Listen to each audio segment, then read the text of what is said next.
Welcome to You and Aya, the human experience.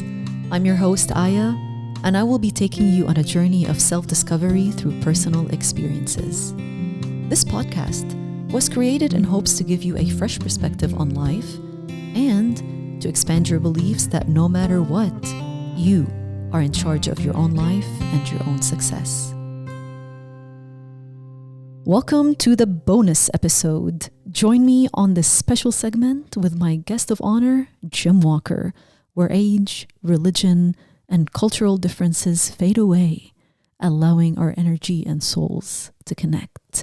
I hope that you like this episode.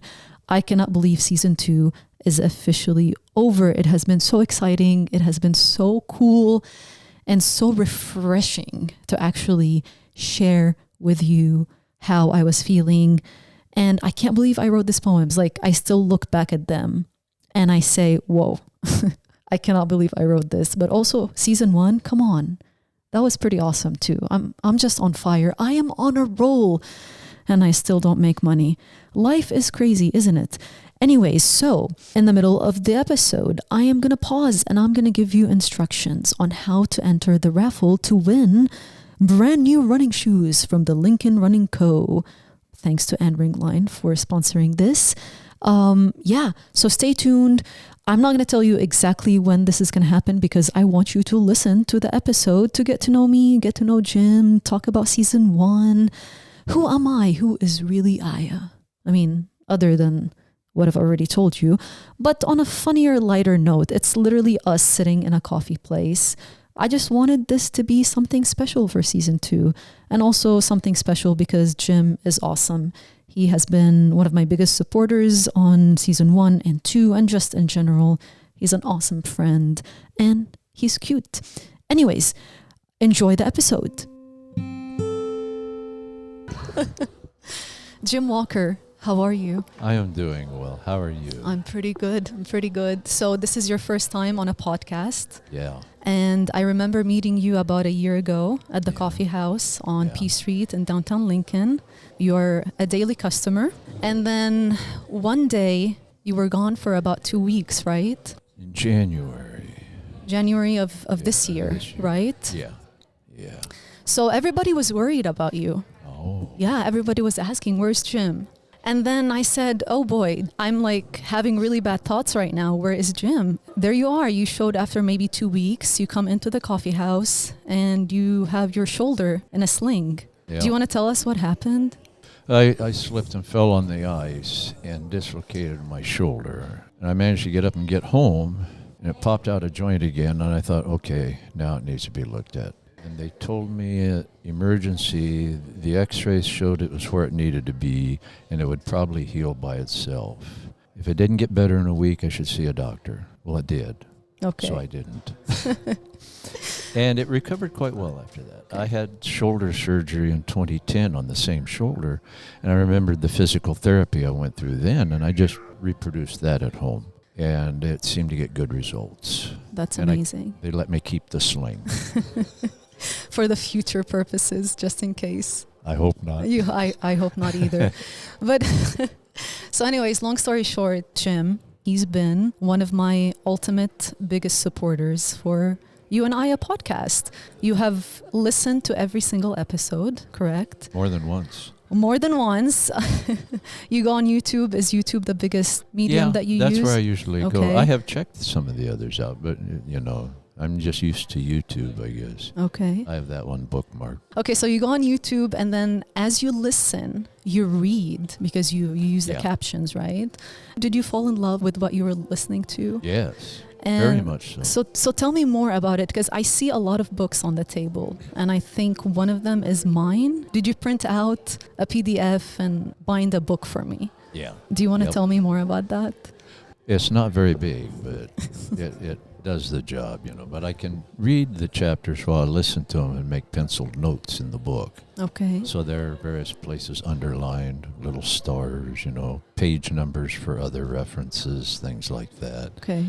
And because your podcast there's one big picture, one overall theme that they're all a part of. Each chapter is like its own story, but it's still a part of the overall picture. And that's what fascinates me. The human experience overall.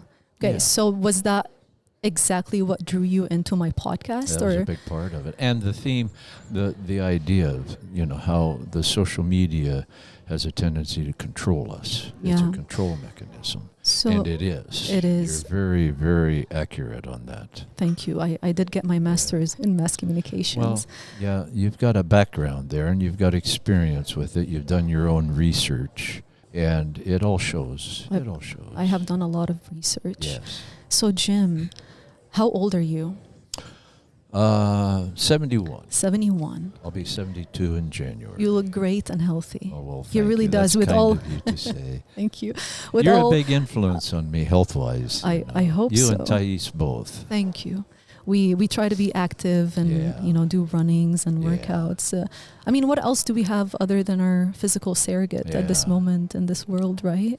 Well, the physical activity also helps to create a positive mental attitude. 100%. Emotional attitude. I have found that in my own life, and you probably know that as well from your background. So if I don't do my walk in the afternoon, I miss doing that. It's a good habit to build.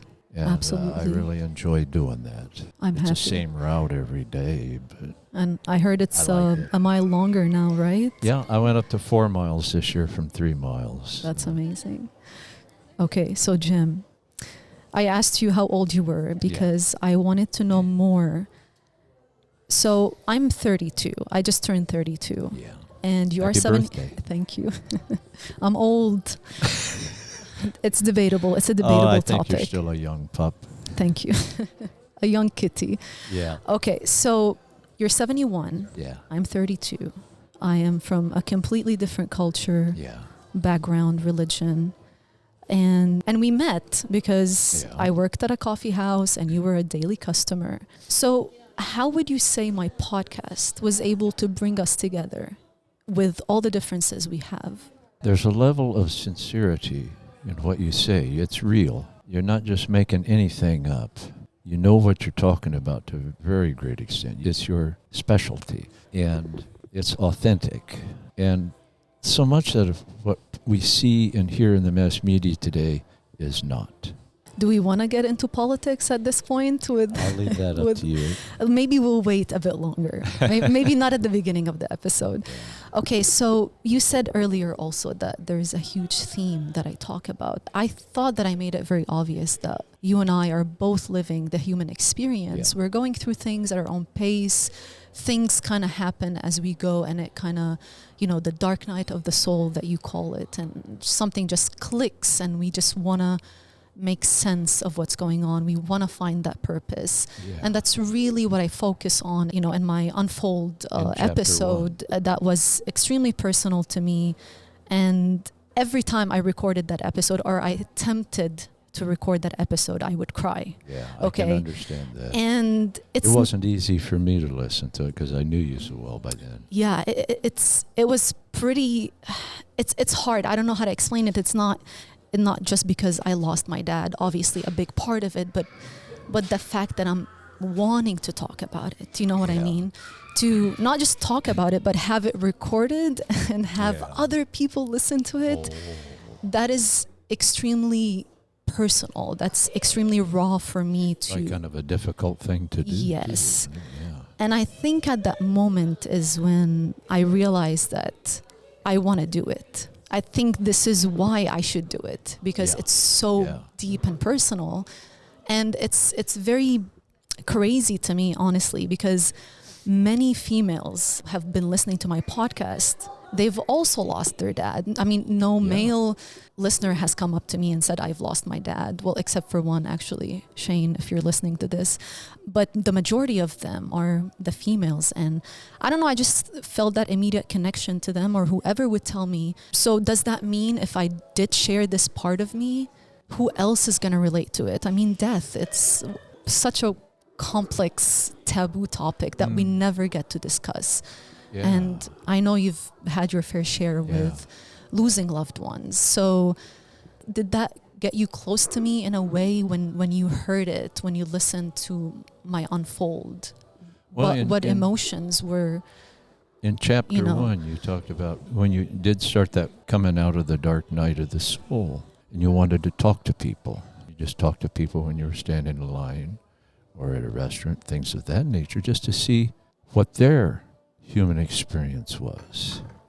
And that's a very honest and open approach to the human experience. Yeah. And that's one thing that really caught my interest about you. You know, when you started asking me how my shoulder was doing, I realized this is someone I think maybe I should get to know. I was worried about you. Okay, first of all, you can't see Jim, which I should probably be recording this, but Jim is he's so cute.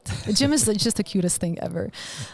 He's always wearing overalls, and he just looks so adorable. But today he's wearing a black vest with a white buttoned up, and he normally doesn't wear those kind of colors, but since today is a special occasion. Yeah. But he is very cute. I will be posting a picture of this.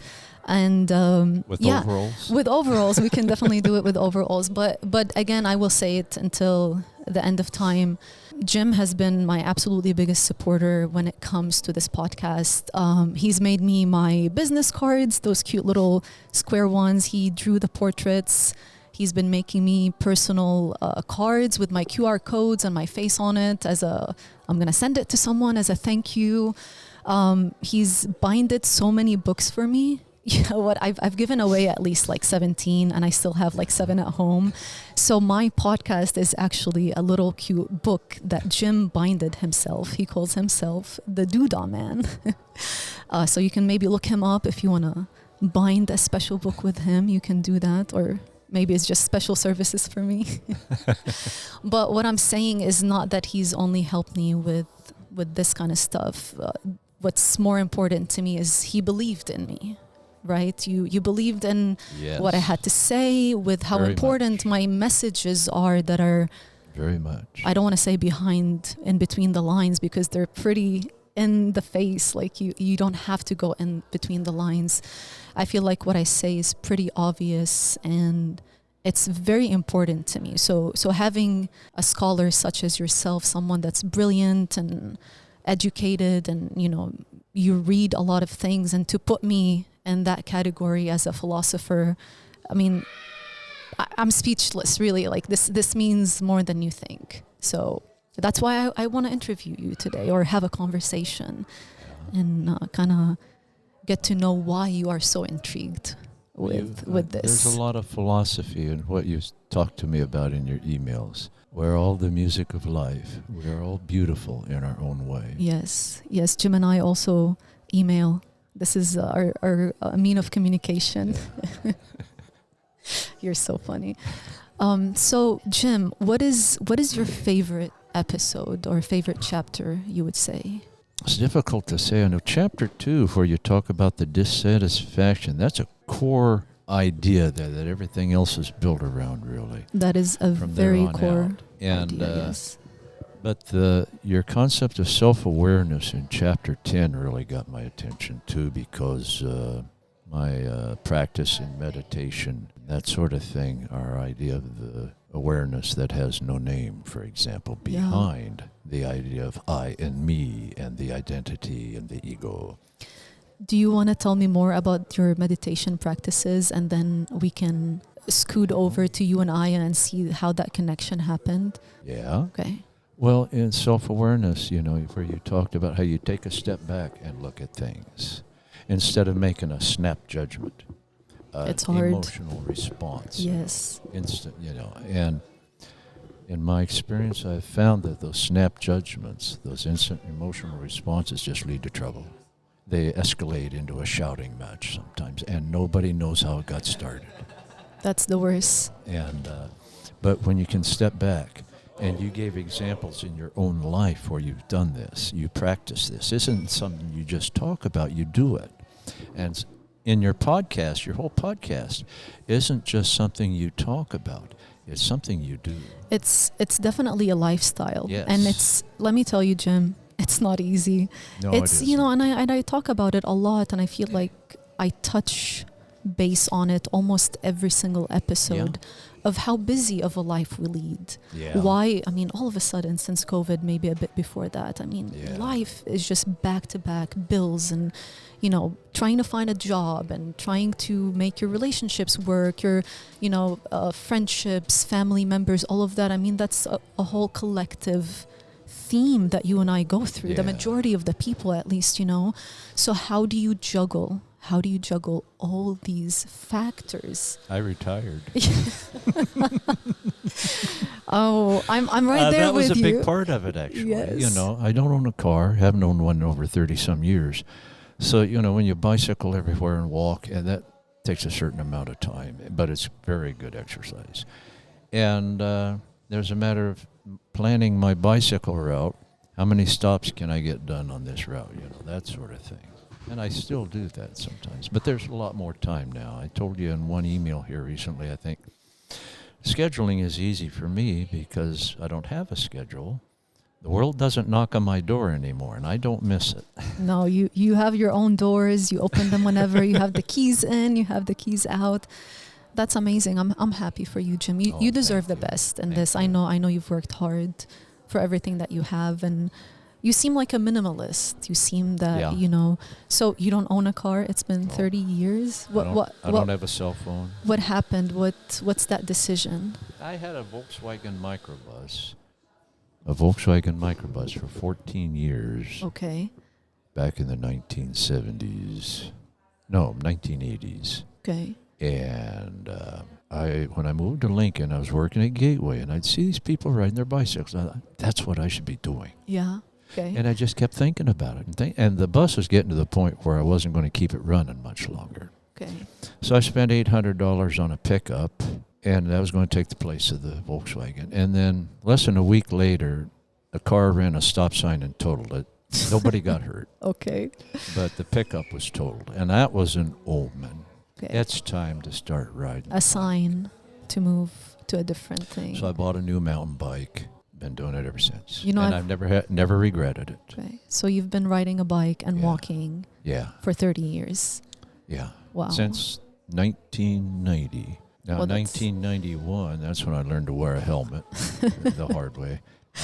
Did you get hit by a car? Is that when you got hit? That was one of those times I woke up in the hospital and I didn't know how I got there, but I had a skull fracture with a bunch of stitches in my scalp and several broken ribs. Wow. And they don't know what happened. I was just laying on the road. Is that where you got T-boned, that one incident you told me about, and you ended up in the newspaper? No, that was 2017. Oh, that was in 2014. 14. Yeah, the 6 months in a wheelchair story. Oh my God. So wait, back to the 1991? Yeah. Was that the first incident you've... Dang. Yeah. Well, there were other incidents before that, but those were like on-the-job injuries. Okay. And I always knew how I got there. but the real incidents are... Yeah, the ones that I didn't remember how I got to the hospital. And those must have been bad. Yeah. So tell me about the recent one, the 2014, where... Well, life goes on normally. I'm riding to work, riding home, stopping to visit my mother, doing all the things I normally do. And I open my eyes, and there's all this hardware attached to me.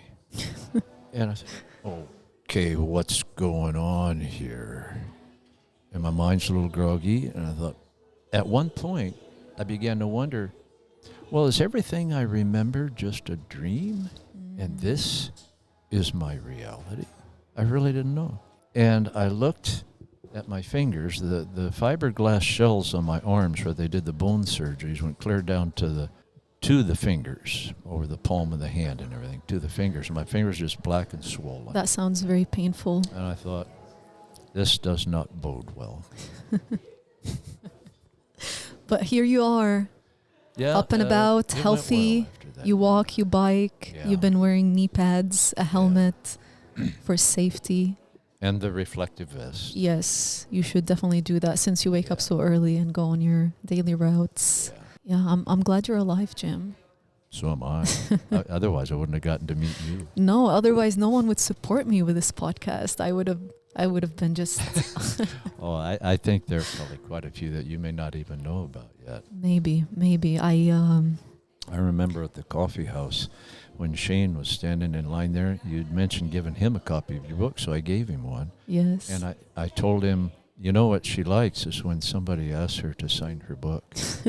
I remember. And I sat down and I looked, and he was up at the counter, and you were signing his book, and I you had a remember. smile on your face. I remember that day, actually. That was Shane. Shane was the one that Mhm. lost his father. Yeah. The only one that at least shared with Yep. me. I remember him telling me that. Yeah. We still say hello when we see Yeah. each other. Tell him I visit. say hi next time you I see will him. do that. He was I a will very do that. kind guy. Yeah, he And is. he seemed very interested in what I had to say as well. Yeah. So there's a theme also. It seems like certain people are drawn to this podcast by choice and not by advertising for it, if that makes any sense. I mean, Well, if they hear what it's about, I could understand that. I always try and tell them what it's about when I give them the cards, what Yeah. you're dealing with. And I think your prologue does the best job of that, really. I hope so. Yeah. It's a very long one, but So I try and print out those little sheets, give a few. There's one over on the bulletin board now. you right know. here, we're at the Zen Coffee House. Yeah. But yeah, my bulletin is right there. There's a QR code. There's my picture. So the reason I chose that picture on my podcast logo right there Yeah. is that was actually how I looked like when I was recording and writing those. Thais actually got me that headphone, and it's beautiful. Like, I love it. It's perfect sound, Yeah. and it's wireless. But that's how I looked when I would go to UNL, and I would go on campus, and I would just sit in a room. Oh. And I would just crunch and write and write and edit and write and edit. So it only felt right when I looked at that picture, because I would randomly take a couple of selfies of me to kind of just leave a memory of how I looked like at that time when I was doing certain things. I don't know. You used to take selfies. You told me about it. Done a few, yeah. A few. Yeah. But yeah, that was when I looked at it, I was like, okay, so why don't I just put one of my pictures? And I have a lot of professional pictures taken of me, but this one just felt right, because this is exactly how I looked, and the mindset and everything when I was just writing those things. Yeah.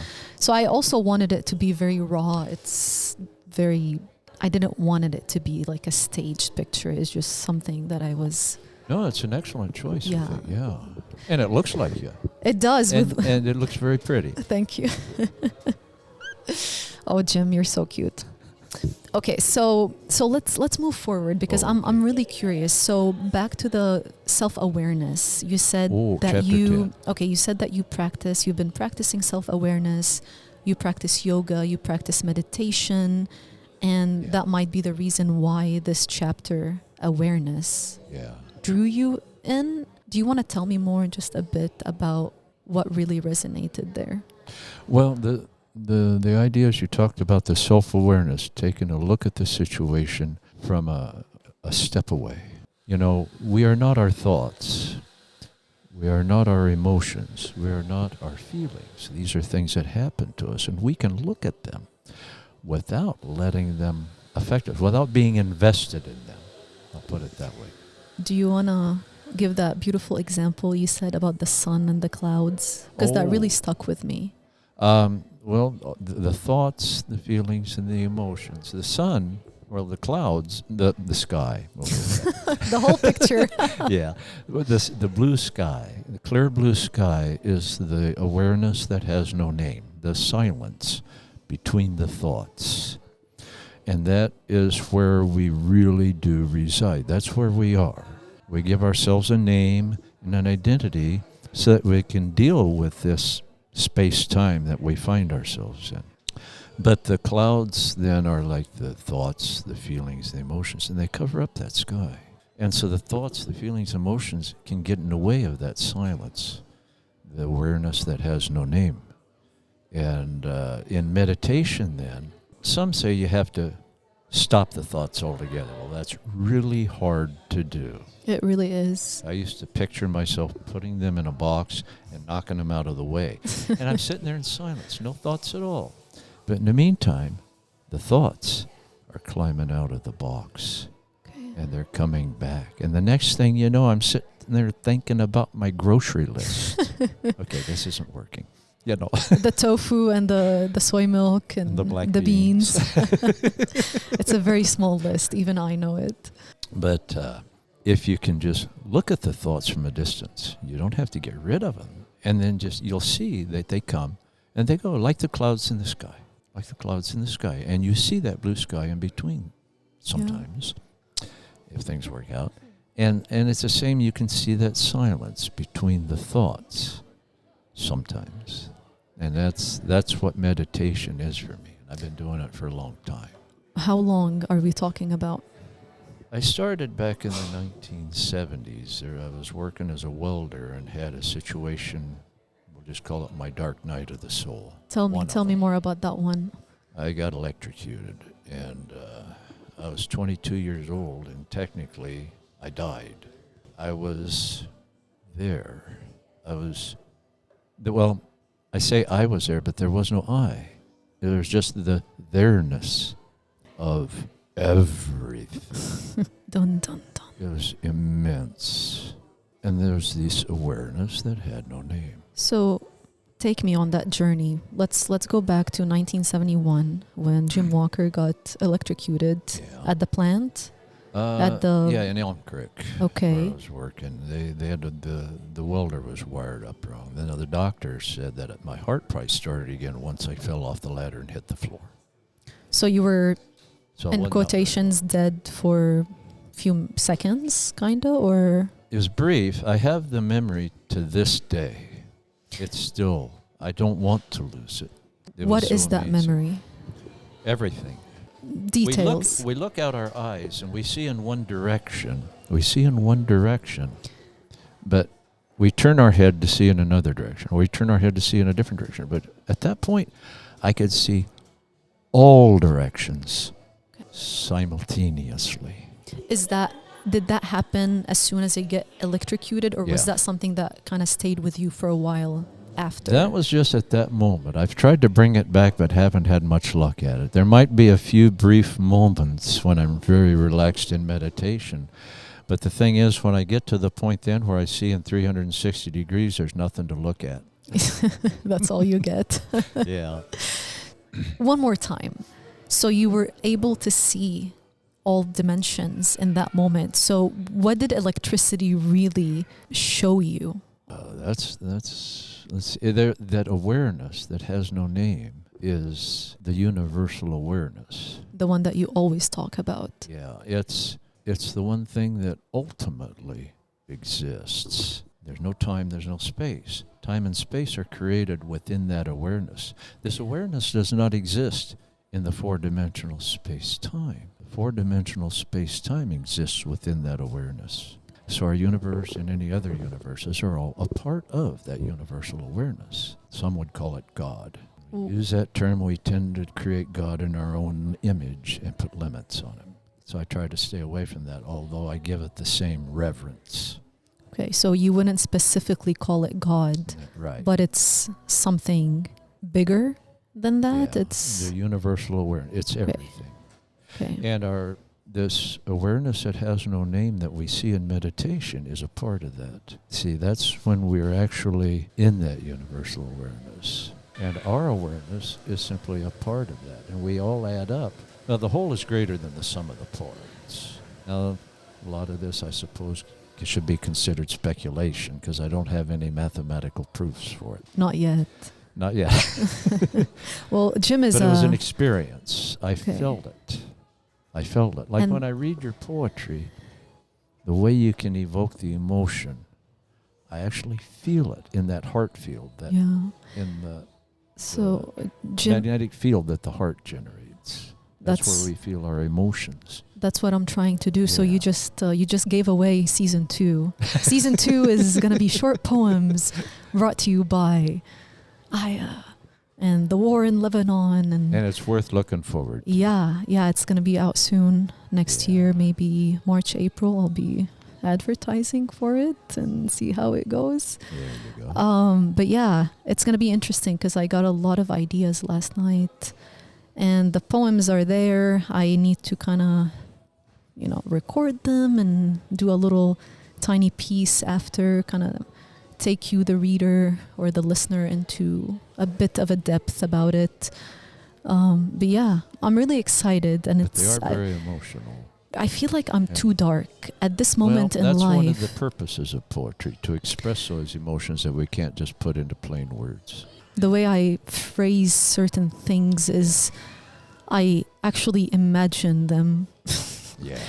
I imagine myself in that situation and what my surroundings are or what am I feeling, or how I always use this metaphor where I want to unzip myself and just kind of get out of my body. And I don't even know what that means anymore. It's just there are times where I literally want to unzip my face all the way to my toes and just kind of fly away. Well, there's another story there too. You know, that's another day. Yeah, and it's a feeling that just haunts me all the time, and it makes me wonder what it means. I think about it often. Am I trying to escape how most people would see it immediately, or is it a sort of liberation within myself that I don't want to be confined in this physical form, but I'm more way deeper in a intellectual and that you are. You know, so I put a lot of pressure on myself when it comes to that aspect of myself. As I told you before, how people perceive me as a person, and it's only natural when you see someone, the first thing you have is their physical appearance. I mean, what else, right? And hopefully their actions and behaviors and how they interact with people, if they're a kind person or if they're rude. But in general, it's the first thing that's given is that physical, and we immediately make that judgment. And I guess that's only natural, but I think I want to break that cycle. Moving forward about myself in particular is to try to show you that there's more to me than just the physical, and there's more to women in general. Yes. Women, races, women within a race, within a religion. So if you take me, I'm not just a person, I'm a woman, I'm Muslim, I'm Arabic. You know what I mean? There's a lot of those, and I don't want to call them packages in a bad way. Maybe in the past I used to think they are, but maybe they should be embraced in a way where I can make art from it and, inform the public about what it is being a woman, maybe. Yeah. And that's something we're fighting for these days. Maybe as a man in particular, maybe you wouldn't exactly relate to it, but I feel like you're very well versed, educated, and very aware of the life and the society we live in. And no matter where you go, women are still, not respected or called certain words because they're assertive, or, we face a lot of those issues. So I don't want to go into detail about this right now, but at one point I'll probably write something about it. But it's something that I would like to dive in more and kind of, again, inform the public, which, I mean, a lot of women have already written certain things about that. And it's one of my biggest missions at the moment, is to have that sort of awareness, not just for women, but really, and isn't that what my podcast is all about? I think your writing reflects that to a great extent. Your poetry, your podcast. Yeah, and I like you said, your night, Dark Night of the Soul in 71, and how that was the big, I don't want to call it electrical bomb, where you turned your life around, and now you are a meditator. You believe in certain things because Black beans and tofu. Black beans and tofu. Occasional chicken or salmon. We're not going to get into that. But you took that and you've implemented that in your life, and you practice those kind of things, and it shows. It shows you're a very fit person. You look very healthy. And you work out, you walk, you eat healthy, you have hobbies, you seem to be leading a life that you've always wanted. It looks like it. So even though it might have taken a while, or unfortunately took an electrical incident for that to happen, but it's the way you you took that incident? Your podcast, I could identify with it so much, especially in chapter 1 when you talk about how you turned your life around. Yeah, How you had to make those difficult decisions and go into those scary areas that people don't want to go into. I've been in those scary areas, and I know I can identify with what you went through. And so that really made your podcast that much more fascinating to me, because you were so honest and real about it. Yeah, I was too honest. But dissatisfaction, the chapter after, that one, excuse my language, but that chapter was a bitch. This was the one that I worked on the most, because the idea of that sets the whole mood for that podcast was, and still is, the way that you and I have that internal dissatisfaction within, and that is the reason why we want to better ourselves once we acknowledge no matter what kind of dissatisfaction you have. And for some reason that took me forever to try to kind of turn it around into like, here's a diet example. Let me get it across to you of what I'm trying to say. But with that being said, I mean, Jim, do you have any dissatisfactions? Do you still do? Did you have in the past? How did you navigate those? Well, after the dark night of the soul, it was this business of the snap judgments, emotional responses, getting into arguments, and I was short-tempered. And I didn't like that about myself. And, that caused one of the biggest dissatisfactions there. And that was a core concept. And I finally figured out this is something I need to work on. I had worked as a welder, and a couple of guys that were from California that were working there in Elm Creek, they'd got me started reading some Alan Watts books on Zen and meditation, that sort of thing. So I started reading them. Alan Watts talked a lot about the Tao Te Ching by Lao Tzu. And so I finally found a copy of that. And that was the book really that got me started. It's a very unique book. Okay. And a very unique way that Lao Tzu approached it. I've never found anything that quite compares to it. So can you say that name one more time? Lao Tzu, it's Laotzu. What exactly does this person talk about? When we tend to use the term God, it becomes personified. Okay. And so God's like some old white guy sitting up on a throne somewhere. He's got arms and legs and eyes. And just like Family Guy. Yeah. But Tao, it would be like that universal awareness that has no name, no form, no body. Okay. But it's everywhere and it's everything. It's difficult to put into words. In chapter 1, he starts right off at the beginning of the book. The Tao that can be told is not the eternal Tao. The name that can be named is not the eternal name. So he's telling you right there, I can't tell you what it is explicitly, because I'd be putting limits on it that it doesn't really have. And he spends the rest of the book trying to tell you what it is. Wow. Okay, maybe I should invest in something like this at one point. I would always recommend it. It's a very unique book. It's different than any other of the books I've read.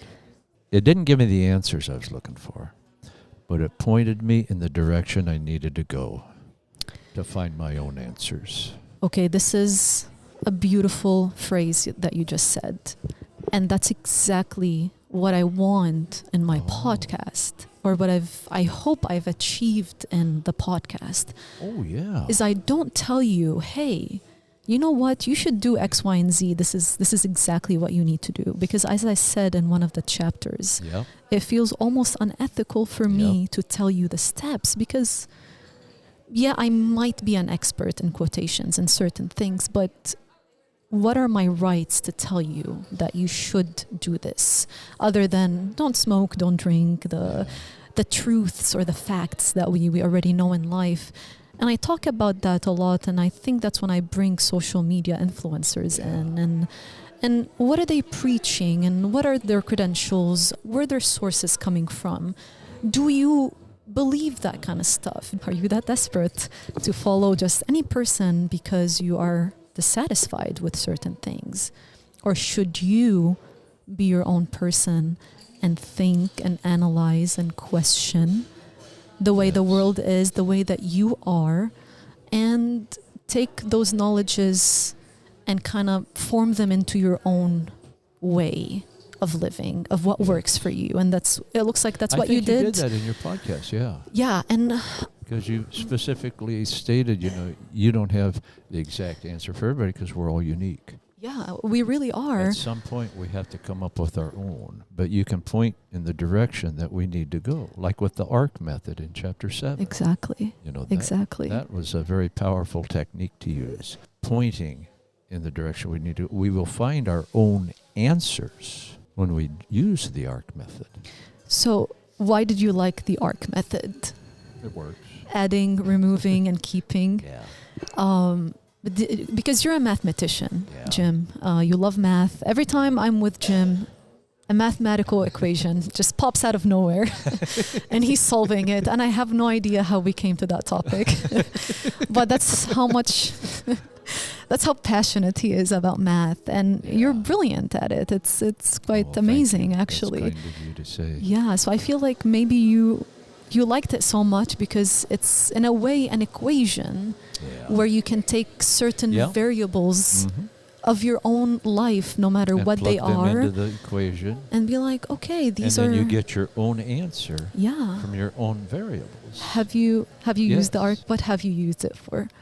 What we're doing right now, for example, is something I usually wouldn't have been able to do. Originally, I think when you inquired about it a year ago, I politely declined. He did. Guys, I got rejected. Rejection is cruel. But I tend to be an introvert by nature. Yeah. Growing up in a rural environment. The ARC method, when I look at that, and I've told you I don't think I'd be a good teacher because I'd have an audience, things like that. Yes. I'm not good at giving speeches or anything like that. The ARC method told me, well, this isn't logical. There's not a rational reason for any of that. Not at all. And I had given it some thought after I had declined, and I thought, after I got to know you, after the shoulder sling and all that, I thought, well, she's such a nice person. And I felt kind of bad because I had declined. And so I decided, well, if she asks again, I'll say, yeah, I will. Now, I didn't say I was going to volunteer. You did not. So you felt bad that you said no because I'm a nice person? Yeah, it was something you really wanted to do. It was a selfless thing you wanted to do. And I thought I should have done that. I could have done it. It wouldn't have been that hard, really. You're so cute. And honestly, maybe it's for the best. It happened like that then, because you really didn't know me. Maybe you were not ready to come out of your shell or to kind of share what we're sharing today. And I think this is one of the main things that I've wanted to do if I do have a conversation with someone on this podcast. Because I told you many times I want to, in quotation, interview. But an interview is literally a definition of a person sitting and the person in front of them are being interviewed, and it's just, I am asking the questions and you're just answering. But instead, what I'm really looking for, I'm hoping for, that you would ask me more questions, is that we have a conversation.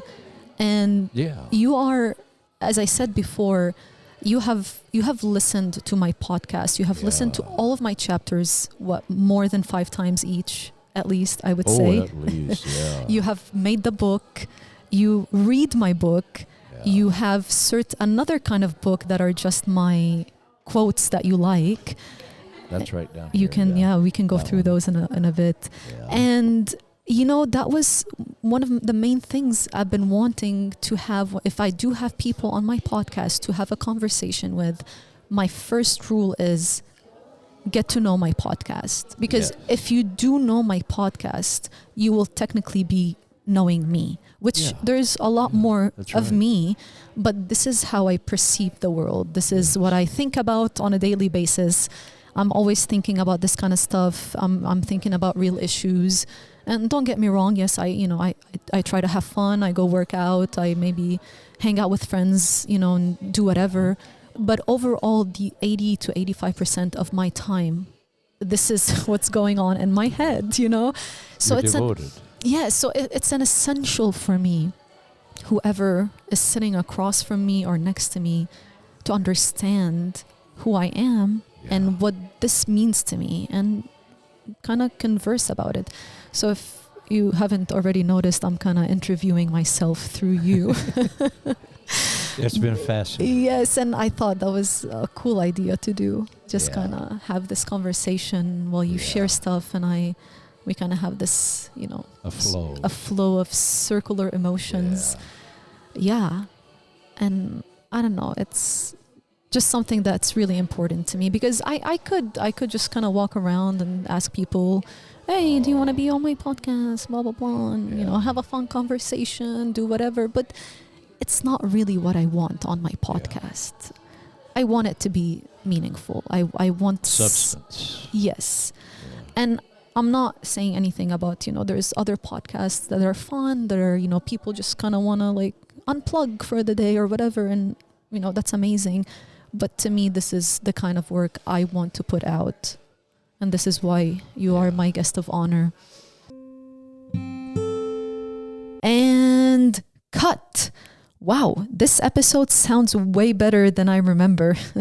I recorded this back in 2024, probably late December of last year, and I already knew that this particular episode is going to be a bonus, way before I started recording season 2, actually. So yeah, it sounds really nice. I hope you're enjoying it so far. Also, so far, I really like what we talked about, and my favorite part was Jim being electrocuted. It's not my favorite part, but I think that's so cool, and I'm so glad you're alive, Jim. But yeah, this is so cool. So it takes my dad to die for me to have an awakening moment, but Jim just being electrocuted, no big deal. So let's talk about the raffle entry. Very simple. All you have to do is follow me on Instagram. Unless you already do, pick your favorite poem, which there's 8 of them. Leave a comment. What's your favorite part about it? Tell me you like this one. I love this one, Aya. And the keyword is, I love you, Aya. Aya, you are the best.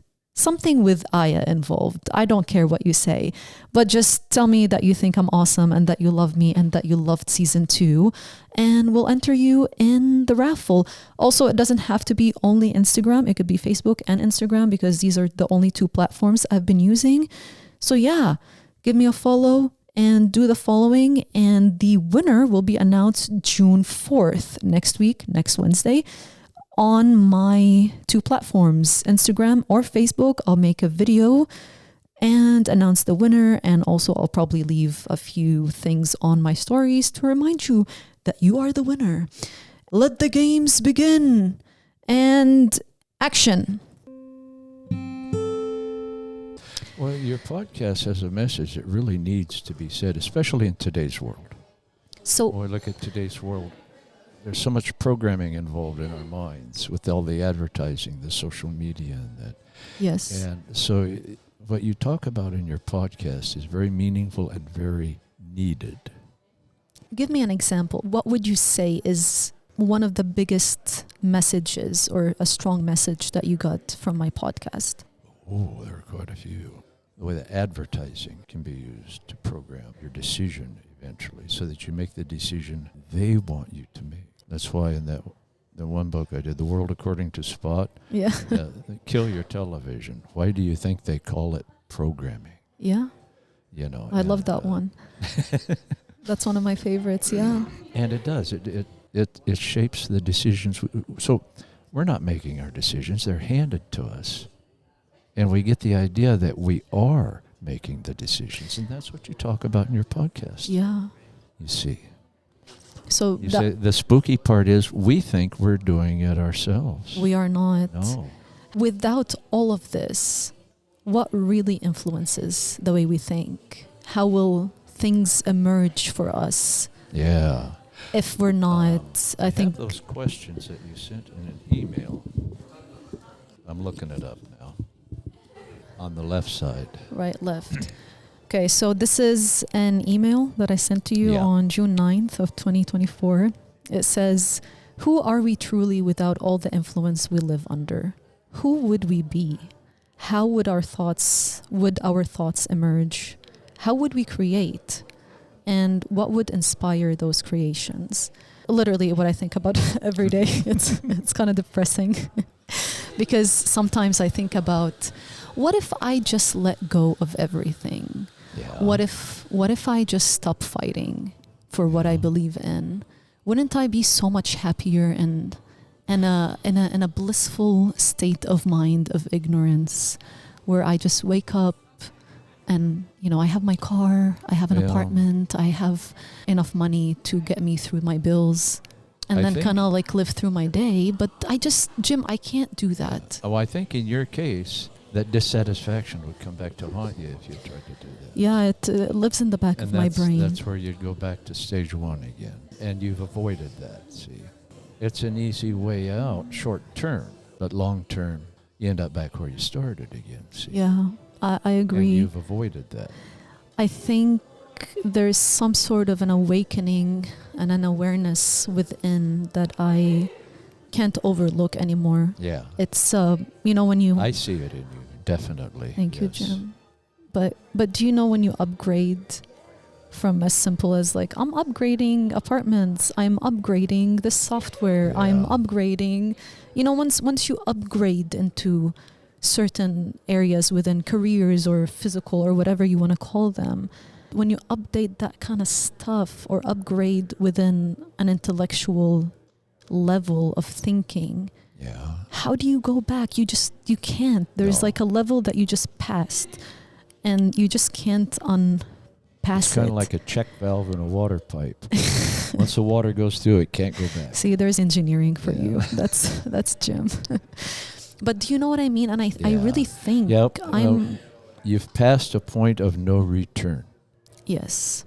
And once you're there, you won't be happy or content unless you stay there and work.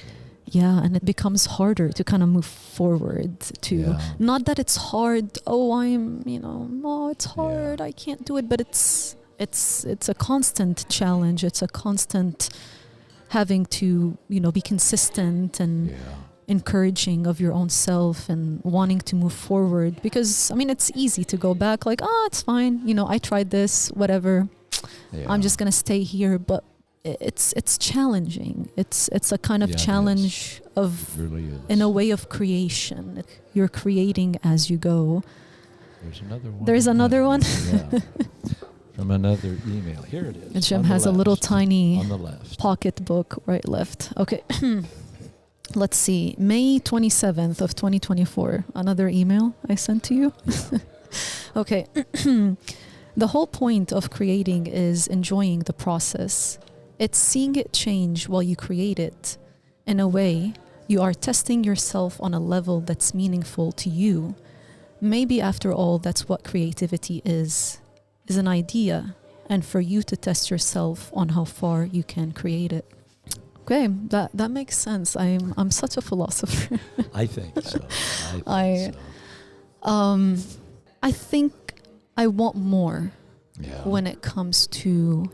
That's what keeps you going. Yeah, but see, that's the thing. I don't know, Jim, what more is. I'm going to be honest with you. I know I want something... It's kind of like a step into the unknown. Yeah, and it sounds very mysterious, like you say, and I like it, but it's also scary. Yeah. Because the more that I want is more thoughts and more into the depth of these kind of topics. How can we... I don't want to say solve them. I don't think stuff like that are meant to be solved. They're not a mathematical equation. And some of them are too complex maybe to... What is it? The knot theory? Or whatever it is. I have friends. But it's just, there's something there. There's something more that I want to pursue in whatever way or form.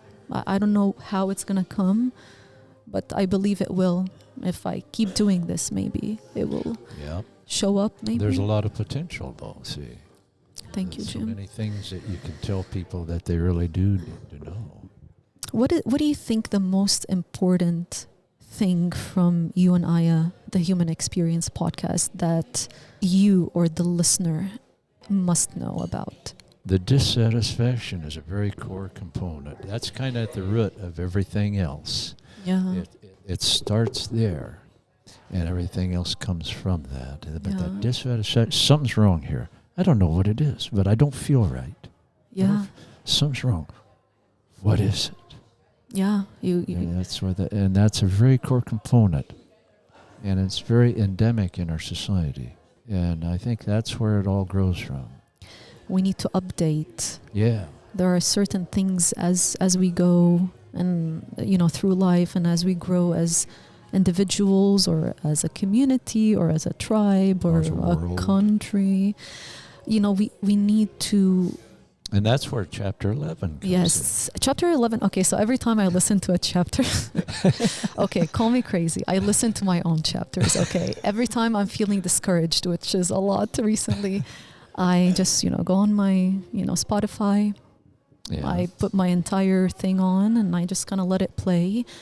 And every time something new pops up. Yeah. And every time I listen to a chapter, I'm like, whoa, this is my favorite. So every time I listen to it, I was like, oh, this is my favorite now. Chapter 11 was not written until the very last. So if you know the process, so I started writing this 3 years ago. The idea of this podcast started 3 years ago. Not that I came up with a special idea. I mean, there's a lot of podcasts that are self-discovery and the purpose and what do I do to make my life better. And there's a lot of those. But I wanted mine to be special. And I wanted to interview people to talk about the human experience. How, show me behind your scenes. What did you go through to be this kind of person? But then, no matter who I interviewed, I just couldn't say what I wanted to say. It just never seemed like enough time. And the topic just kind of, not that it went all over, but it wasn't specific to what I wanted. And that's when, what if I just talk about what I want to talk? Yeah. And that's when me speaking to you, the listener, came to me. And I was like, okay, maybe I can just talk about what I want to talk. Yeah. And that's when I was going to UNL. This picture was taken and was chosen for the cover. And it took me about a year to kind of write all 10 chapters from Unfold all the way to Dependent. Was it? Awareness? Awareness? No, there's... Okay, I don't remember, but I should know this. And... I haven't written down. Okay, good. And then at one point, I wasn't going to do really a truth or the finale. I wasn't going to do any of those. So it took me a year to write, to edit, to go over, especially dissatisfaction. And then while I was recording and editing and producing and releasing and all of that, the last month or so, I was like, wait, how cool would it be to wrap up all of the stuff that I said? And I'm not joking. I woke up at 5 a.m. one day, and I was going to go use the bathroom. And I pictured myself being interviewed by someone. I grabbed my phone and I started typing things that I'm thinking about, all at 5 o'clock in the morning on the toilet. This idea came to me. This is insane. And then it took me maybe 2 days to kind of wrap it up and write it. I knew what I wanted to say because every time I listened to my chapters, I'm like, did you get this? Did you understand what I'm saying? Should I make it more simple? What can I say to really make this message clear to you? And that's why Truth, the finale, was because I wanted to simplify it more and more by giving the cigarette examples, the teeth. How do we apply those? How do you apply the knowledge that you learned? How do you implement them? When do you want to implement them? How important are they to you? And are you willing to do it with, again, the busy life that we lead? When do you do all of that? And then it's a circle. So I'm keeping a theme throughout all of my seasons, hopefully, if this grows more to be something better of what it is now, is my seasons would be an introduction, a body, and a conclusion. Yeah. I think that's pretty cool. Finale was, I would say, one of probably my favorite, easiest one to write, because I kind of just knew what I wanted. Go global. Yeah. Yeah, because we, like you said, we need to look at that at all different levels. Like you mentioned, or you talked about the different levels of society you talked that you learned. The micro and meso. And We need to apply at all those levels. Yeah, not just one. We are part of everything. Yes. And I'm not meaning like, there's a little cord behind me that's connected to you and we're all connected. I have some theories. That's another day. Maybe next time. But does that make sense? Because Yes, our actions, everything that we do, it's just affecting everyone. And when you do those things... Part of Zen is that everybody is essentially all one at some level. So one mind. Yeah, that universal awareness that has no name that we're all a part of could be it. Yeah. Physicists talk about the theory of quantum entanglement. Well, at the time of the Big Bang, when there's just one singularity, everything was entangled. And once they're entangled, they're always connected. No matter how far apart they are in the universe, they communicate instantly. Crazy. And they've done this experimentally. Say that again? Quantum entanglement. Okay. Yeah. That's So if an electron over on this planet changes state and it's entangled with this one in a different galaxy, it'll change state the exact same moment. time. It's like a mirror. Regardless of the distance in between. It's non-local communication in a way. A ricochet in a way. Yeah. A mirror That's a good within. metaphor, Yeah. I think that's what we are in society. Don't you think I would mirror or cause certain emotions or certain feelings or thoughts towards another person as I interact with them, and how they take that energy and move forward through life, and vice versa. So it's something I consider a lot, and that's why my motto in life is treat people the way you want to be treated. And I will... It's an excellent motto. I think I will do it until the day I die. I think you do that. I hope so. Yeah. Because you really never know. And, that's true. And as I said earlier, They can come back with positive benefits when you least expect it. Yes. Bless you. But yeah, that's very important. As I said before, people look at us physically because it's all they're given. And again, how do you break those stereotypes? Later in the future, maybe we can talk about it. But stereotypes are big, and again, they are. And I don't think they will ever go away. But it's our turn as individuals to kind of be aware of it. And it's like a mask we put on when we deal with the society we live in. We go out into the world and do a job or go to the grocery store and things like that, and deal with other people who are wearing other masks. Yeah. All of these are different stereotypes. Isn't it kind of sad that we have to get masked up in this society? Otherwise, I'd be sitting on the floor in an aisle at Hy-Vee going, Would that be you? Looking for the soya milk? Or floating on the ceiling, maybe. Oh, goodness. That would be funny. Yeah, sometimes I just wonder how we would all be if all of those faces and masks were lifted. Yeah. And maybe some people are already doing that, and they're facing a lot of issues and backlash, and we're not... Well, in your podcast, you talk about ways to lift some of these masks, at least for a while. Yeah. At least take the time to go within and see who you really are. It's scary. Shutting off the social media. Sit with yourself. No TV. Exactly. No phones. Just with yourself. Yeah. And why do you think people are so afraid to go inwards? I mean, what is that fear? Why have we been... The fear is definitely there. The why part is a little more difficult. It's implanted in us as though we shouldn't question those things. Well, we identify with what we've been programmed to be. It's like we don't want to give that up because it's known. It's a known. And when we go inside to see who we really are, we don't know what we're going to find. And it's unknown. The unknown is kind of scary. It's that step into the unknown.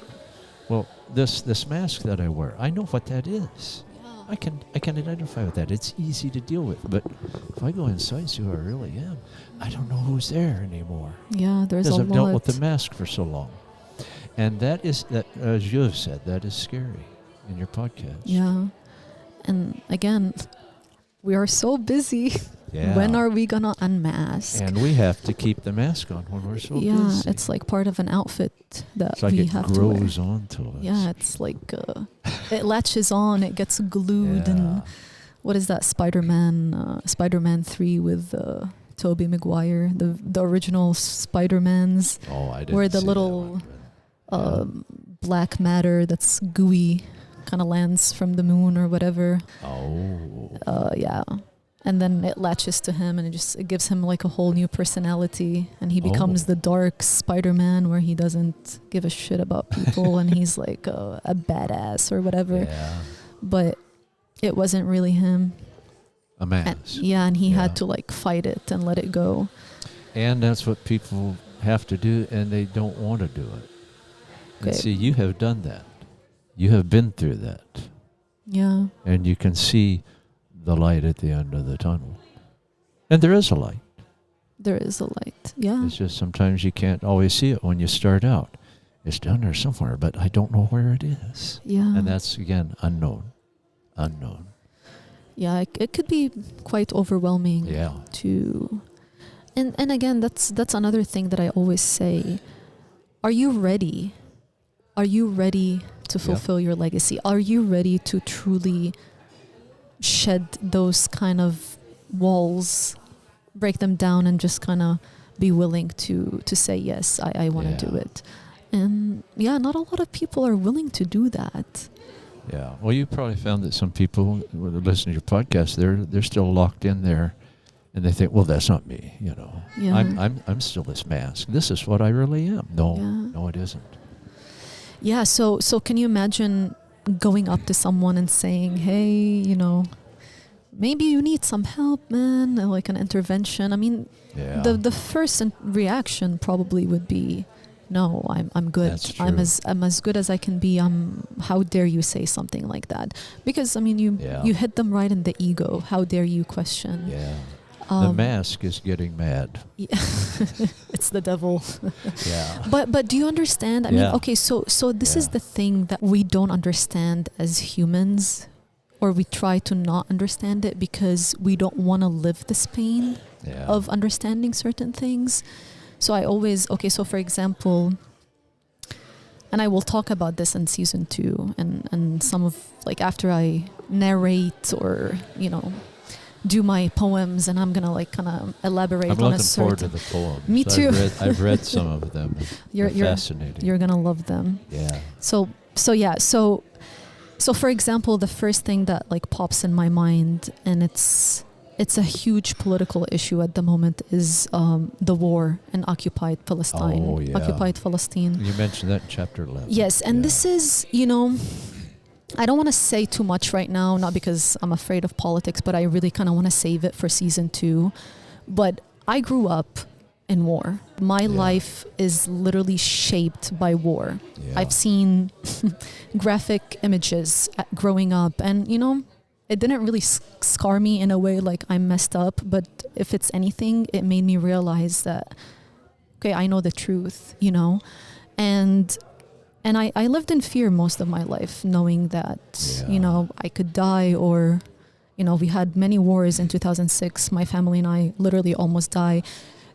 And now, like, there's a civil war there. I remember that. Yeah, and then in like right now, just like 2 months ago, there was an awful war, and I wasn't part of it physically, but that was killing me. But you had family there. Yeah, and obviously that's the main reason why the poems exist. Yeah. But thank God they're all alive, but they lost their houses. Like, they have no houses. Yeah. But I'm just so grateful that they're alive. I consider myself lucky, to be honest with you. But what I'm trying to say about this is, I'm going to imagine, okay, you, Jim, you are in Lebanon or Palestine or whatever, in some sort of an occupied country right now, but you're married, you have a beautiful wife, you have 3 beautiful kids that you love so much, and the thought of you just like waking up one day and they're going to be dead, you know. Wow. And you can't stop it. You're stuck in a country, you have no money, this is your country, this is all you've known, this is legit your country, like someone is occupying it just because they can, for political and religious reasons. But then one day you do wake up and they bombed you and you lost your kids and their body parts are all over the kitchen. Your wife is dead. And then you have to live with it for the rest of your life. Yeah. Like, do you understand that this is what people's lives are at the moment? So many people in this country never see that image you just gave. And so they don't understand that. They just read it in the newspaper. Yeah, but and that image tells the real story. But how scary is that? Like, can you It imagine? is. And can you imagine I if have you're difficulty imagining and it, if you were that kid growing up in Nebraska. with the kettles? Yeah. But does that make sense? Like, why would you want to even put yourself into the pain of imagination? Yeah. You wouldn't, would you? And Would you so want to imagine something like A lot of people here that? probably hide from it. Yeah. They don't want to feel that type of emotion. It's scary. No one wants to see it. No one wants to imagine it. No one wants to, you know what I mean? And it's happening. And oh my God, what if that happened to one of my family members when that war was happening in Lebanon, which hasn't really stopped at the moment. But I don't know what I would have done. It's too much to kind of really perceive in your mind. Yeah. So this is really what ignited the poems. Unfortunately, like, that's my life. That's how I grew up. And it doesn't really leave you. You're scarred with it, you know? Always there. And yeah, it's sad. And it's been such an awful and rough time since October and until now. And I don't know if it's going to get any better. Yeah, I know we've talked about that before. Do you think any of these people have any idea what the experience, or if they look at me, oh, this is a beautiful woman right there sitting there doing a podcast? But are they gonna know that this is truly where I come from and the things I've witnessed? Yeah, there's no way they're gonna know. No. And I'm not that I'm sitting here and I want to share my story, but it's more of be aware. It's a part of who you are. Yeah, it's huge and it's sad and it's scary and makes me anxious and I want to change things and I want things. I wish for world peace when I blow off my candles. You know, it just makes me sad. Yeah. Yeah. But somehow you've managed to deal with it in such a way that you come out. You know, when people see you, they see a very positive person. Yeah. But all that is still there. The Arabs, we have this thing where we try to be as patient as we can. Yeah. And apparently we do it very well. I talk to my family and they're like, oh, you know, they joke. Yeah. It's their way of dealing with the thing, is just making a joke. But when I found out that my family on my dad's side, I mean, the whole building you can't really live in it. It's demolished. My uncle lost his house. But I know they were in an immense kind of pain. But what do you do? Again, that's another image to imagine. We try to be positive. We try to love life, and at least we're alive, I guess we say. But on what cost, you know? Yeah. But then again, that shows you how precious human life is. Yeah, you see it firsthand. Yeah. And then as precious as it is, but then millions and millions of kids are being slaughtered and dying. And do you see my dilemma? Yeah. Or at least I try to. I'll put it that way. Yeah. You're awesome, Jim. Thank you. Thank you. I just wanted to share that with you because I think it was important. It's nice to kind of say it out loud. Yeah. See, where I grew up, people never dealt with anything like that. Bizarre thing that would happen when I was a kid in Custer County on the farm was a cow giving birth. You know? That sounds and that nice. Can get rather graphic. If that's the graphic, I'm willing to see that. But that's a whole different thing. Yeah. That's actually giving birth. Yeah. Not taking life. Taking away life. You see, it's so there's a positive to it that way. Yeah. But yeah, it's something to think about, and that's why I always treat people the way you want to be treated and put yourself in other people's shoes. And to me, it's becoming easy to do, to kind of take that step and just kind of relax and be like, okay, don't take it personal. Yeah. You know, benefit of the doubt, whatever, and try to kind of be as accepting and, you know, forgiving as possible. Yeah. And again, it goes back to that awareness, and if you're willing to do it, and, you know, it stems again from you. And yeah, I remember one of my friends back when I was in Lebanon in 2019. We were talking and he asked me, if you could change something about the world, what would it be, or what would you want to do different or something? The first thing that popped in my mind was, if everyone just were real, if every single person was just aware and accepting and just wanting good things, you know, it's easier said than done. And he looked at me, he's like, but how would you achieve that? You know, that's an excellent question. I have no idea, but deep down in my core, I feel like that would be the solution. Yeah. But that's just me. I could be too much of a, you know how people could be romantics. I'm too much of a hopeful person that wants that kind of change in the world. Well, that's fascinating. That's fascinating. I'm glad you shared that with us. I think about that kind of stuff often, and that's why I like to talk to people, because they always have something to provoke an emotion or a thought. And I like that. I feel like I could use it for materials to write things, or, you know, share it with other people.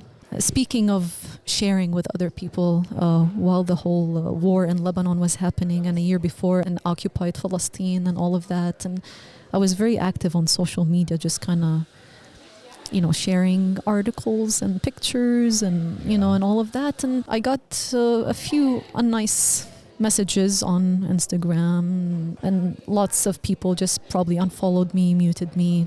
They probably didn't want to know about this, and, you know, that's their choice.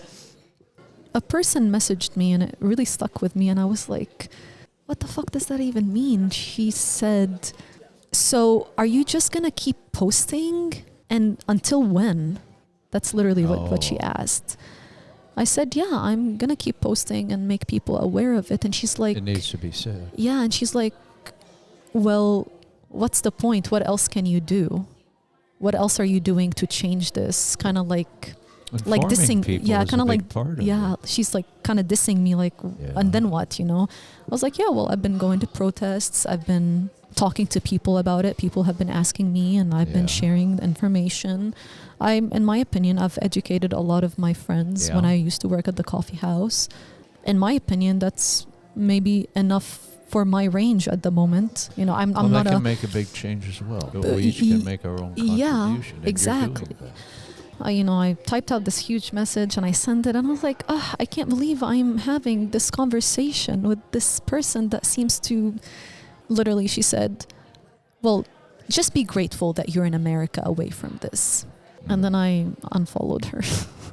I don't know. It just kind of made me think about a lot of things, because with a person like this, if she is thinking the way that she is thinking, isn't she the reason, the limited thinking of what is this going to do? Yeah. Or if everyone thought like this, you know what I mean? Wow. Yeah. And yeah, it made me really sad. And I was like, I'm not going to waste my time anymore. Yeah, but I got a lot of a lot of those messages. In one of the chapters you talk about you can't solve a problem, you can't solve anything unless you can see the problem. Yes. You know. Yeah, you can't fix or solve things if you don't know what the problem is. There you go. That's it. Yeah. And it just made me wonder, what else could I do to... I guess my mission is to just kind of inform the public in a way. That's an important thing to do. Yeah. Because people hide from it, and if you keep telling them, eventually maybe it sinks in. Yeah. Maybe subconsciously, when they're not looking, it sneaks in and says, I hope so. You know. I hope so. Yeah. Bad things continue to happen, not because of bad people, but because of the silence of the good people. That's true. Wow. And I feel like that's where I am. Like I can witness something. I can either act on it, share it, talk about it, or I can just be like, oh, someone else can deal with it. I have enough on my plate, and I'm just going to walk away. I'm being sarcastic. But you know what I mean? Like, we all have a lot on our plates. And I said that in the finale, the truth. If tables were turned, you would want someone to save you too. Yeah. People here don't think in that No, terms. keep karma. What if the tables are turned and it was happening here? Well, you'll never know. The future will only show. Yeah. And I don't wish it on my worst enemies. Not that I have enemies, but it makes I can't imagine you ever have an enemy. I do have haters. I don't know. I'm sure I have haters, but I like to think that I don't, but I'm pretty sure I do. But that's okay. Jim, what else do you want to add to this special episode? Well, I'm greatly looking forward to season 2. Yeah. Your message is something that needs to be said, and that's why you're doing what you're doing. It's not easy to get people to listen. That's the problem. I want to say I want a bigger crowd, but I think it'll eventually happen. Yeah, it kind of builds with time. It builds with time. Yeah, and I'm hoping you'll look at maybe publishing your book. I do want to publish my book. Year, yeah, I think it would be really nice. In 2025, I think that would be an excellent way to get some word out too. I agree. Would you? It's your heart and soul there, Aya. It's not just something you put together in a split second. No, I've been working really hard on this, Yes. and it's very time consuming, and I actually enjoy it. I've enjoyed writing every single chapter. Yeah. Every single chapter was so amazing writing it. Yeah. So that's something that I never thought that I was able to do. I always knew I had a lot to say, but I never thought it would be as cool as this one. It is cool. Yeah, see, it's the coolest thing, to quote a famous philosopher. It's the coolest thing, aka me. Yeah. You're so funny. But growing up, I'm gonna be honest. I wasn't the brightest student. I never really got A's. I was always the class clown, and I was very good at art and sports. But the taking tests, math and reading and all of that. I did okay, but it wasn't my biggest talent, I would say, or maybe I didn't spend time on it as I should have, because I think now I'm pretty good. I have straight A's and a good GPA. but what I'm saying is that one of my favorite things that I used to love to do was actually writing. We had so can you when imagine? You were in school. Yeah, so can you imagine English class, but you're taking verbs and writing and analysis, and one of them was creative writing. And so take that and apply it the same thing but in an Arabic language. Okay, and that was my favorite. I used to love to write and come up with stuff, but I never got a good grade.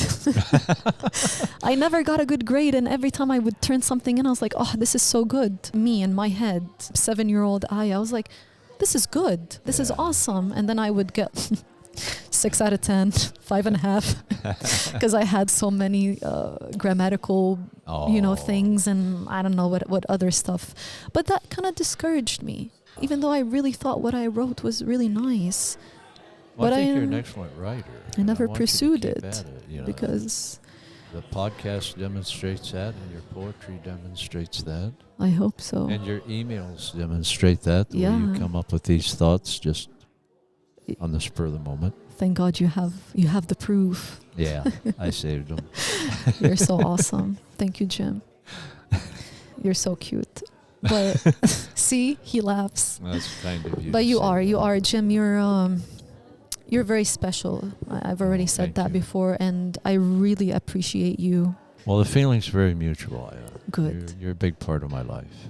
Good. You are too. Yeah. You're one of my biggest supporters. And final question, just before we wrap this up, because we're at an hour and a half actually of recording. I know that flew by fast. Before I started, I was kind of telling you just in brief, I really want to talk about the podcast through you, because you've listened to it, you've read it. And I want to, not that I would call myself an influencer, but I would hope to be some sort of influencer for my followers or the readers or any person that's interested in this kind of stuff. Yeah. And it's hard for me to sit behind the camera and just say, hey, I'm Aya and I love the color red and I enjoy doing this. Maybe I can at one point, but I don't like to present myself like that. I like others to present me in their own ways and of how they perceive me in a way, because I feel like I could be a bit biased about myself. Because I think I'm pretty cool. I think I'm cool. I think I'm kind. I think I'm nice and funny. I think you are too. But people don't know who I am yet. They only know the things that I think about and what my mind really consumes. But as a person, as an individual in society, as part of your life, as part of this community, how would you say I am, knowing me and knowing my podcast and getting to know me? Yeah. What kind of person would you say I am? You're very genuine. You don't make things up. You don't put on a mask. You're not pretending. There's no pretense to you at all, Aya. It's too hard to pretend. You know, I always tell people, you know, I can read your face and you can read my face. We know how what we're thinking before we even say it. But you're real. You're genuine. And that is rare. Do you think people appreciate that about other people? Not always. It's not necessarily, because if they don't see it in themselves, they're not going to want to see it in others. Oh, that's a good one. And that can be a problem. Yeah. But I value that. I respect that greatly in you. Do you think that's why you saw me in a way through my podcast of what I created, to kind of see what kind of person I am? Not only in your education and your research, but your own experience and how you've done with your life. And I would see that when we would talk at the coffee house every day. It comes through that you're real, you're genuine. Thank you. You know. I want to be a real person. Yeah. I don't want to be something that I'm not. And that's something I'm still working towards and to accepting. I think you're just about there. I don't know. I think so. There's miles to go still, I feel like. But I do. I just want to be.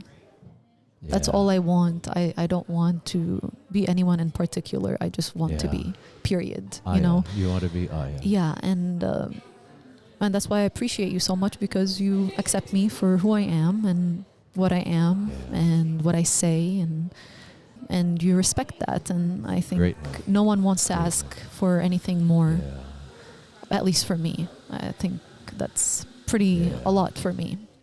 Jim, do you have questions for me? Would you have anything you want to add? I think we pretty much covered it. Okay. I'm just kind of wondering, how far do you think you'll be going with the self-awareness? How deep into it? Oh boy. That's kind of a curiosity more than anything else. Okay. That would be probably season 3. Where I would So season 3 was supposed to be season 2, but it's going to be so long to write and produce and do all of that I want to kind of give you, the reader or the listener, something in between. But season 2 will be an expansion of certain topics that I talk about within the season 1. So chapter 1, for example, Unfold. I talk about drugs, where I experimented with drugs. I want to expand on that aspect. And I'm gonna share my story behind why I did it and what I discovered about myself and how it actually helped me, hypothetically. I can't say much. Don't do drugs. It's bad. Okay, so I don't want to, I'm not encouraging drugs or anything, but it actually did help me be where I am today. Well, I think it did in my case as well, so I can understand how you can feel that way. That it would But I wouldn't recommend anybody do it. No, I mean, I feel like most people are prone to trying it. It's, I think, where we need to be careful is just not to abuse it or become addicts, which, I mean, there's some people that are just natural addicts. But just be careful when you do that kind of stuff. And if you're underage, don't do it. And if you're overage, don't do it. Just don't do it, but just be careful. There you Not go. encouraging the use of drugs. And when I say drugs, it's just marijuana, really. It's a weed. That's the extent of anything that I've ever done. But yeah, I want to expand on it. And with dissatisfaction, I'm going to pick something and I'm going to expand on it. And with redesign, with dated, with molded, with every single episode.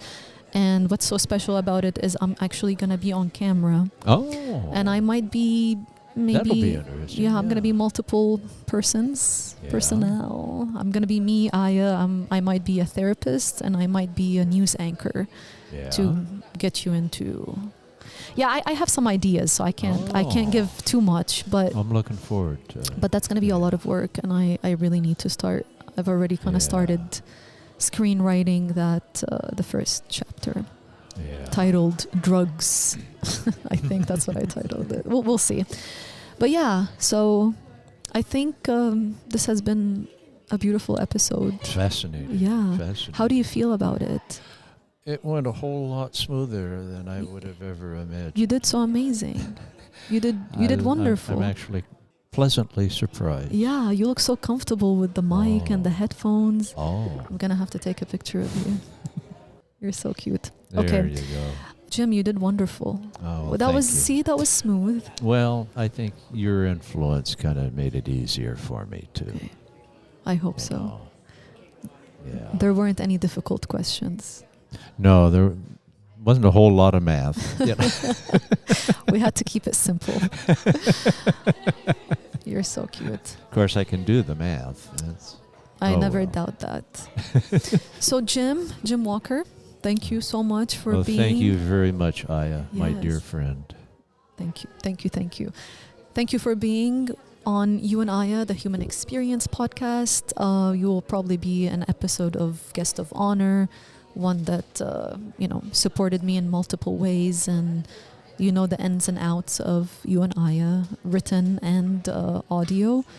And hopefully we'll publish the book. I hope you will buy one of the books eventually, even though you have like your own copies.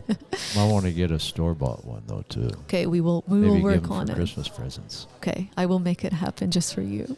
But yeah, thank you so much for sharing your ideas. You're very welcome. Yeah. I'm glad I could eventually make this happen for you this way. Absolutely. When I first declined, way back when, It's okay. and I'm glad I changed my mind. I'm glad you did too. Yeah. I guess I'm that good of a persuasive person are. to You get you are. to. Yeah, That's it's amazing. It's those smiling eyes. I will take it. They don't smile much, but I will take the mystery. All right, Jim. Thank you so much for being with me Thank today, you, Aya. and it Thank you means for a lot. having me. And we'll see how the audience like this episode. To be continued. Thank you for listening to You and Aya, the Human Experience. Life is many things, yet there is one thing you and I can agree on. Life is unfair. By accepting that, you will allow yourself to welcome your reality, and from there, fight the norms and be true to yourself. Welcome to You and Aya, the Human Experience. Are you ready to fulfill your legacy? Well, this is a bittersweet moment for sure. I cannot believe season 2 is already over. That was so fast, but I am so happy that you were able to enjoy it. I know it was different and it was maybe not as fun or not as happy, but life happens and sometimes we just gotta embrace the pain, seriously though. But yeah, I'm really excited that it's finally officially out there. I posted the poem Terrorist officially on my platform, both Instagram and Facebook. And when I did that, I went back through the older poems and, the songs that I had with them. And yeah, honestly, they're pretty good. I am satisfied with what I created. And I'm extremely happy that you enjoyed it and you followed along and, you supported me. It means the world to me. Again, make sure to sign up for the raffle. If you live overseas, I'm sorry, man, I'm not shipping you these shoes. Or maybe I will. I don't know. Test me. Let's see. Let's see if you will win. But anyways, I'm going to wrap up this season. I want to thank Gray Castro again for providing the music. I want to thank Anne Ringline for sponsoring this season 2 of Poems, War and Death. Who else? I want to thank Thais for creating the collage for all of the poems, 1 through 8, and then a special collage for Jim. It's Jim and I and some butterflies and coffees.